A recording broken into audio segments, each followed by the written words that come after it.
এই সাইডে গাঁটটা দেওয়া হচ্ছে।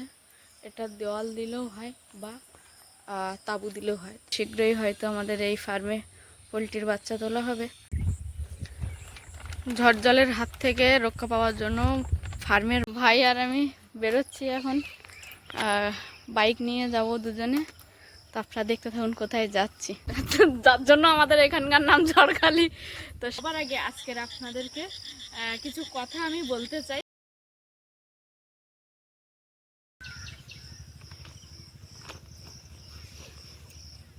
নমস্কার, আপনারা সকলে ভালো আছেন তো? সাথী বিপ্লব ব্লগের আরও একটা সম্পূর্ণ নতুন পর্বে আপনাদের সকলকে জানাই অনেক অনেক স্বাগত। তো সম্পূর্ণ একটা নতুন পর্ব, সকাল থেকে যা কাজকর্ম টুকিটাকি হয়েছে তুলেছি, মোটামুটি শুরু করতে পারিনি, এখন শুরু করছি। শুরু করার পরে সকালের যে কাজকর্ম সেগুলো দেখাবো। তারপরে এর পরপর যা ঘটবে বা রাস্তায় বেরোচ্ছি সে বিষয়ে আস্তে আস্তে ছোট্ট ছোট্ট ক্লিপিং আপনাদেরকে দেখাবো। তো সম্পূর্ণ পর্বটি কত স্কিপ না করে দেখতে থাকুন।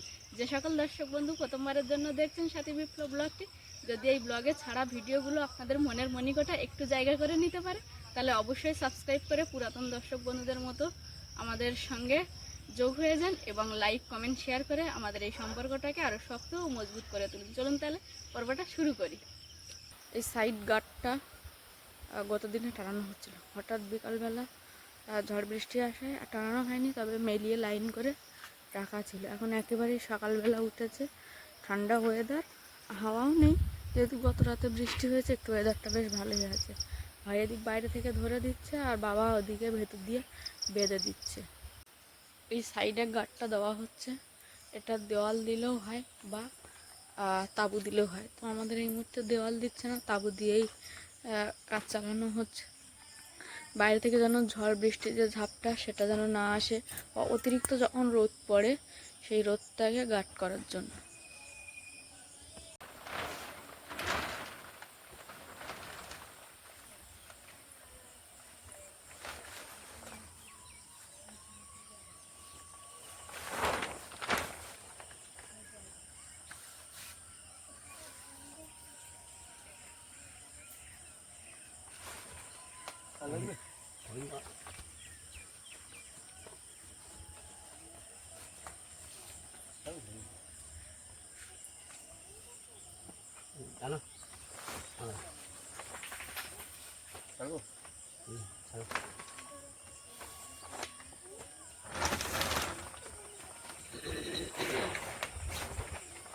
ভাই বাইরে থেকে এভাবে ধরে ধরে দিচ্ছে আর বাবা ভেতর থেকে উঠে ভালো করে বেঁধে নিচ্ছে। একটা তাঁবু মোটামুটিভাবে বাঁধা কমপ্লিট হয়েছে। আরেকটা তাঁবু একেবারে দিয়ে দেবে তো এই তাঁবুটার?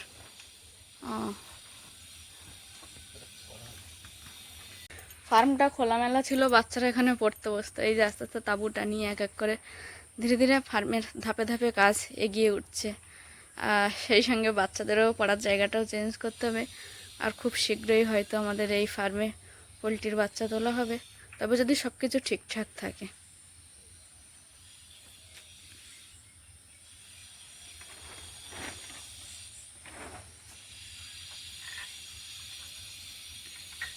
এইখান থেকে ফার্মে কাজ হচ্ছে, তাই যাচ্ছিলাম।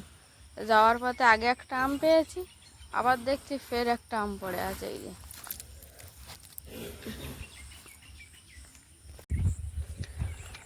ঝড় জলের হাত থেকে রক্ষা পাওয়ার জন্য ফার্মের বাইরে যে সাপোর্টটা দেওয়া হচ্ছে সেখানটায় পুরোপুরিভাবে দেওয়া হয়ে গেছে, তবে এখনও এর বহু কাজ আছে। যেমন এইখানটা একটা কোণ হয়েছে, এই কোণটায় যে তারের এই যে জালটা ছিল ওইখানটা বেঁধে ছিঁড়ে যেতে পারে প্লাস্টিকটা, তাই আবার এই যে একটা কাপড় এনে ভাই দিয়ে দিচ্ছে বেঁধে ভালো করে।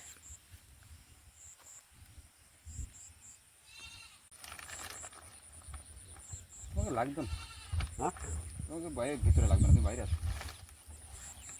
কার খুলবে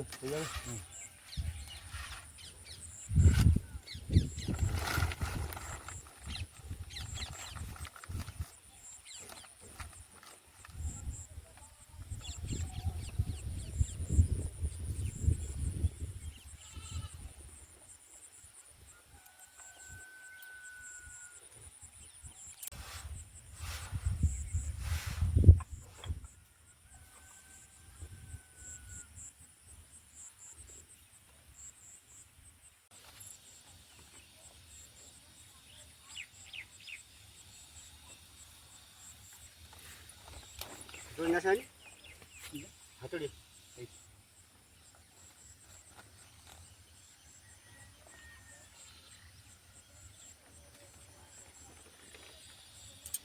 এটা কি করছো যাতে ঝড়টর হলে উড়ে না যায় তাই বাঁধার জন্য পুরো চারিপাশটা এরকম রাউন্ড দেবে?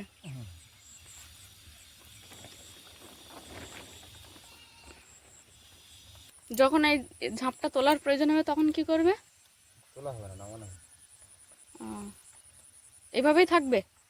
তোলা হবে না, নামানো হবে। ওপর থেকে কি নামানো হবে বলতে বুঝতে পারছি না কোন দিক থেকে? নিচে নামবেন নিচে। ও, ওই দড়িটা নিয়েছি, এই দড়িটা কি করবে? টানাবো।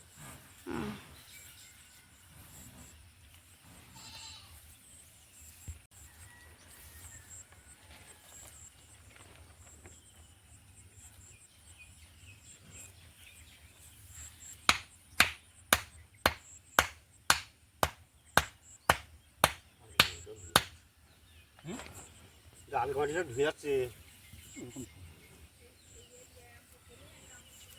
দড়ি মাথা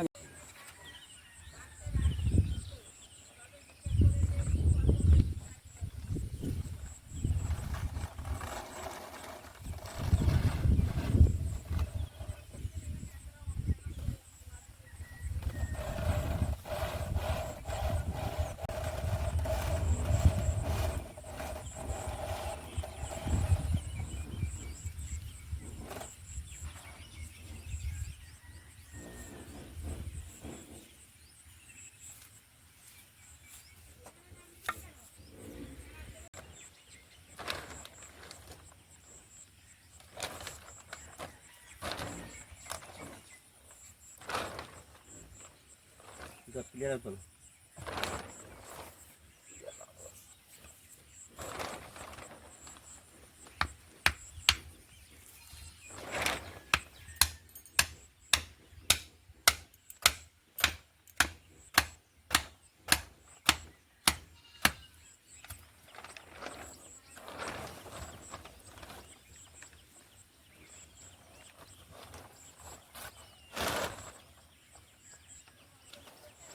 ওই দড়িটা কই? ভাই আর আমি বেরোচ্ছি এখন, বাইক নিয়ে যাব দুজনে। তো আপনারা দেখতে থাকুন কোথায় যাচ্ছি।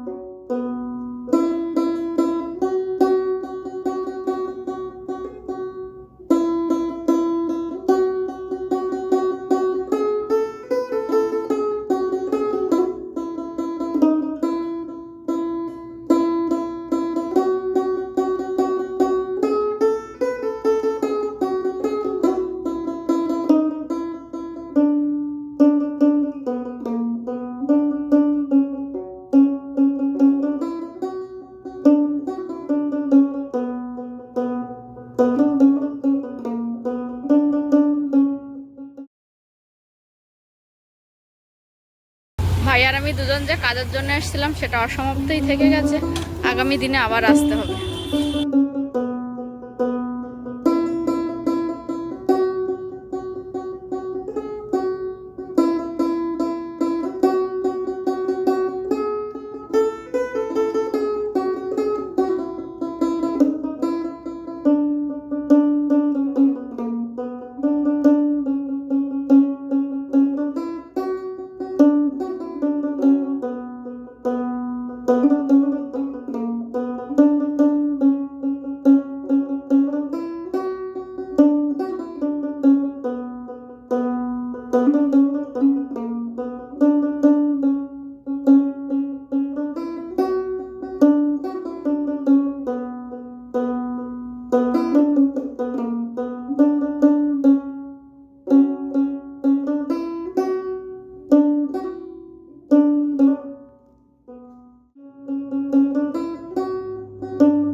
দুজনে বাড়ি চলে এসেছি, তবে একটু ঘুরতে বার হয়েছিলাম কাজ নিয়ে। কাজটা তো মেটেনি, আগামী দিনে আবার যেতে হবে। তবে আমাদের এই গ্রাম বাংলাটাকে একটু করে আপনাদেরকে দেখালাম। অযোধ্যা কি করছো? প্রচণ্ড ঝড় আশঙ্কা আছে, এই কারণে উপরে তুলে বাঁধা হচ্ছে, নাহলে কেটে যাওয়ার সম্ভাবনা আছে।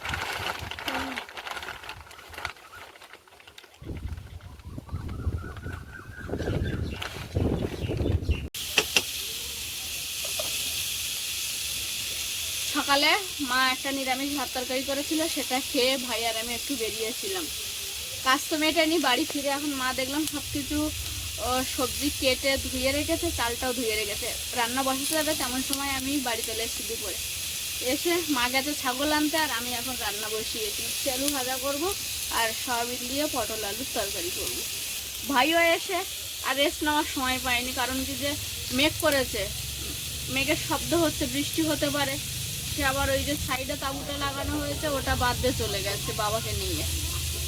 একদিকে বৃষ্টি হচ্ছে আর একদিকে মহারানী আমাদের পুকুরে স্নান করতে এসছে। তাড়াতাড়ি ওঠ, বৃষ্টির জলে ভিজিস না। আর যেমন কথা তেমন যেন কাজ। যেইমাত্র বললাম বৃষ্টি আসবে হয়তো, অমনি দেখলাম কিছুক্ষণের মধ্যেই বৃষ্টি চলে এসছে। এক্ষুনি বৃষ্টি হচ্ছিল, আবার বৃষ্টিটা 5 মিনিটের মধ্যে থেমেও গেছে, রৌদ্র উঠেছে। তার মধ্যে আমার রান্না করাও হয়ে গেছে, কারণ সব কিছু গোছানো ছিল। শুধু বসে উনুনটা ধরিয়ে দিলাম, ব্যাস।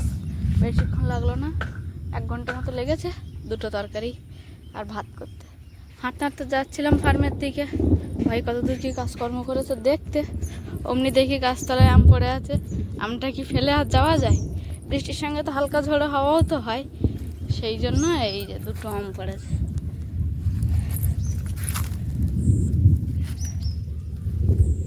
আর একটা আম পাখিতে খেয়েছে। এসে আর রেস্ট নেওয়ার সময় পাইনি, এই যে তাঁবুটা টানিয়েছিল সেটা আবার তুলে দিয়েছে। কারণ কি যে খবরে শোনাচ্ছে যে বিকালে প্রবল ঝড় হলেও হতে পারে। তো আমাদের এখানে তো ঝড় হলে সাংঘাতিক পরিমাণেই হয়, যার জন্য আমাদের এখানকার নাম ঝড়খালি। তো সেই দিক থেকে ওই জন্য ভাই আবার প্লাস্টিকটাকে তুলে এই যে ভালো করে বেঁধে রেখেছে। ফার্মে যাওয়ার সময় এই 2টো আম গুড়িয়েছি, আবার এখন ফার্ম থেকে বাড়ি যাওয়ার সময় এখন দেখছি এই একটা আছে, ওদিকে আরেকটা,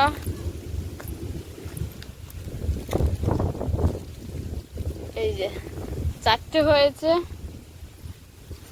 আর এখনো আরো একটা আছে, কোথায় যেন দেখলাম এখানটায়, কোথায়, এই যে একটা, 5টা। যাওয়া আসার পথে 5টা আম কুড়ালাম। প্রথমে অল্প একটু বৃষ্টি হলো, তারপরে বেশ 2-4 মিনিট ধরেছিল। সেই ফাঁকে আমি কয়েকটা আম কুড়ালাম, আর সেই সঙ্গে বাসনগুলো মেজে নিলাম। এখন যেই খেতে বসছি হঠাৎ ঝমঝমিয়ে বৃষ্টি।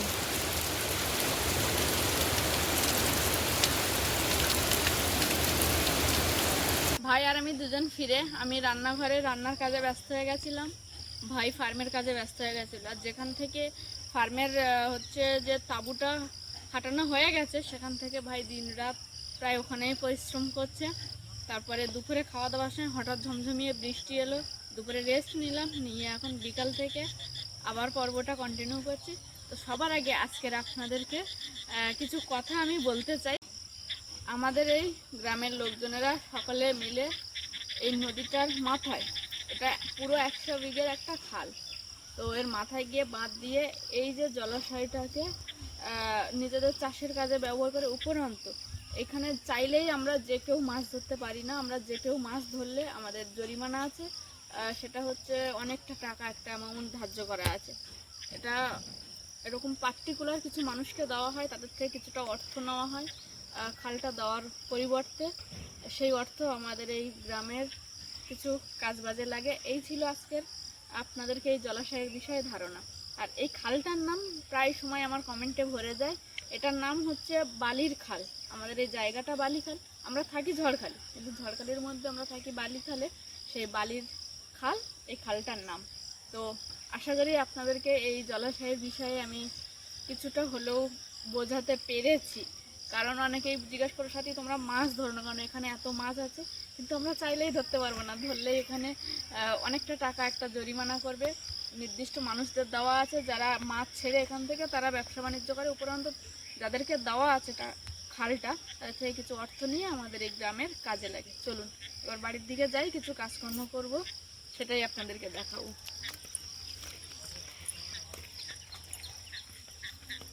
আমাদের রান্নাঘরের চালেও যেহেতু তাঁবু দেওয়া আছে, আর বৃষ্টি আসবে বুঝেই আমি এখানে দুটো বালতি পেতে দিয়েছিলাম।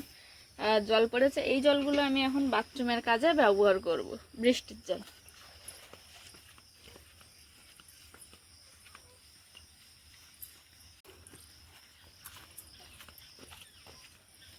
আমি সুলতাদের বাড়ি থেকে যখন কিছু লাউয়ের চারা এনেছিলাম, খুব ছোট্ট অবস্থায় এনেছিলাম, উপরন্ত প্রচণ্ড গরম ছিল। যখন নিয়ে আসি তখন সুলতা দি, সুশান্তদা আমাকে বলছে ওই লাউয়ের চারা বাঁচবে না। যাই করে আমি জল দিয়েছিলাম কিছুদিন, তারপর আবার বাবা জল দিয়ে আর তারপর থেকে তো বৃষ্টি হচ্ছে, বেঁচে গেছে।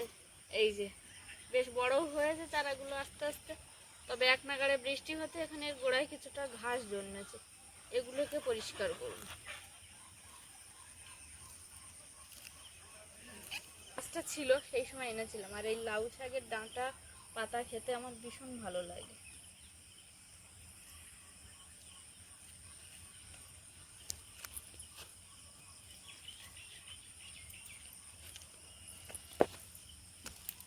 এখানে এই দুটো একটু বড় বড় বসিয়েছিলাম, এটা সবের লতানোর জন্য। এই যে একটু হয়েছে, এখনো দুই একটা পাতা ছাড়বে, তারপরে এই গাছটা লতাবে।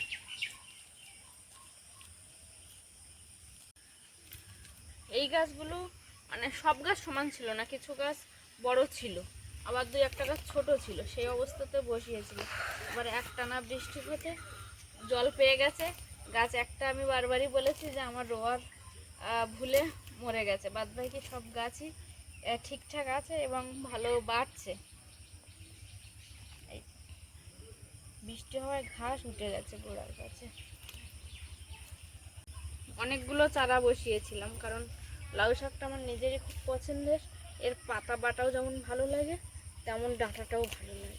আর এই গাছটা ছিল সব গাছগুলোর থেকে বড়, এইখানে একটাই বসিয়েছিলাম এই গর্ত কেটে। মোটামুটি লাউ গাছের গোড়ায় যে ঘাসগুলো হয়েছিল পরিষ্কার করে দিয়েছি। বাপের বাড়ি থেকে বরবটির দানা এনেছিলাম, এনে আর সেগুলো বাবার হাতে দিয়েছিলাম। বাবা এখানটায় কটা গাছ বরবটির 3টে গাছ বসিয়েছে, দিয়ে আবার পালা দিয়ে এই যে বেল গাছটায় আমাদের এটা কটবেল গাছ, কটবেল গাছটার সঙ্গে ভালো করে বেঁধে দিয়েছে, মানে পালায় উঠে গাছে উঠে যায় গাছগুলো। বরবটি গাছ কটবেল হয়েছে, তবে এখান থেকে দেখা যাচ্ছে না, এই পাশ থেকে দেখা যায় কিনা দেখি। এই হচ্ছে আমাদের কটবেল গাছ, বাবার ডাল কেটে দিয়েছিল, তারপরে আবার কিছুটা ডাল বার হয়ে এবছরে, আগের বছরে কটবেল হয়নি, এবছরে আবার নতুন করে কটবেল হয়েছে। লাউ গাছের গোড়াগুলো পরিষ্কার করে এখন আপাতত বেরিয়েছি, 3টে ড্রাম হাতে করে কলে যাব।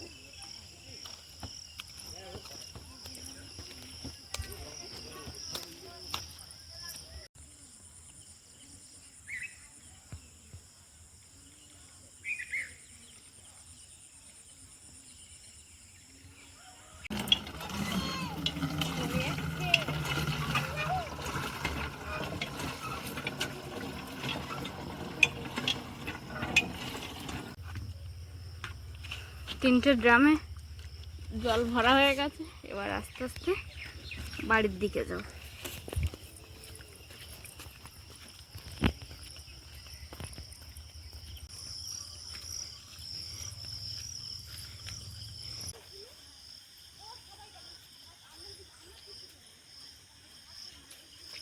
দুপুরে আকাশের অবস্থা এমন দেখেছিলাম যে যদি সারাক্ষণ বৃষ্টি হয়, বালতি দুটো পেতে রেখেছিল, ওখান থেকে একটু দুপুরের বাসনগুলো ধোবো বলে।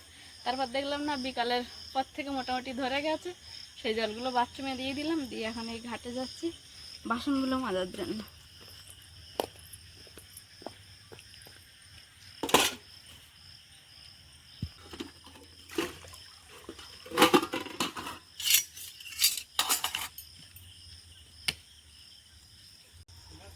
বাসন মেজে ধুয়ে নিয়েছি, রান্নাঘরে রেখে দেবো, দিয়ে আজকের মতো আপাতত কাজ আপনাদের সঙ্গে শেষ হলেও কি অন্যান্য কাজ এখনও আছে। মুরগি তোলা, আর মুরগির ঘরটা আজকে ভিজে গেছে, অনেকটা বৃষ্টি হয়েছে তো। মুরগিগুলোকে তুলে আবার ঘরে, আরেকটা ঘরের ভেতরে ঘর আছে মুরগির, ছাগল ঘরের পেছনে, ওখানে রাখা হবে। সকাল থেকে শুরু হওয়া পর্বটা একেবারেই সন্ধেবেলা এসে শেষ করলাম। আজ সারাটা দিন অনেকটা সময় আপনাদের সঙ্গে থাকলাম, আর সেই সঙ্গে আপনারাও সারা দিন থাকলেন সাথী বিপ্লব ব্লগের সঙ্গে। তো আপনাদের সকলকে জানাই অনেক অনেক ধন্যবাদ। দেখা হচ্ছে আগামী দিন আগামী পর্বে। ততক্ষণের জন্য আপনারা সকলে ভালো থাকুন, সুস্থ থাকুন, নিজেদের সকলের প্রতি খেয়াল রাখুন। আমার সকল বয়োজ্যেষ্ঠদেরকে জানাই অনেক অনেক প্রণাম, সমবয়সীদেরকে জানাই ভালোবাসা, ছোটদেরকে জানাই আদর ও স্নেহ। আরও একটা কথা যেটা আমি সবসময় বলে থাকি, সাথী বিপ্লব ব্লগের সঙ্গে সদা সর্বদা জুড়ে থাকবেন।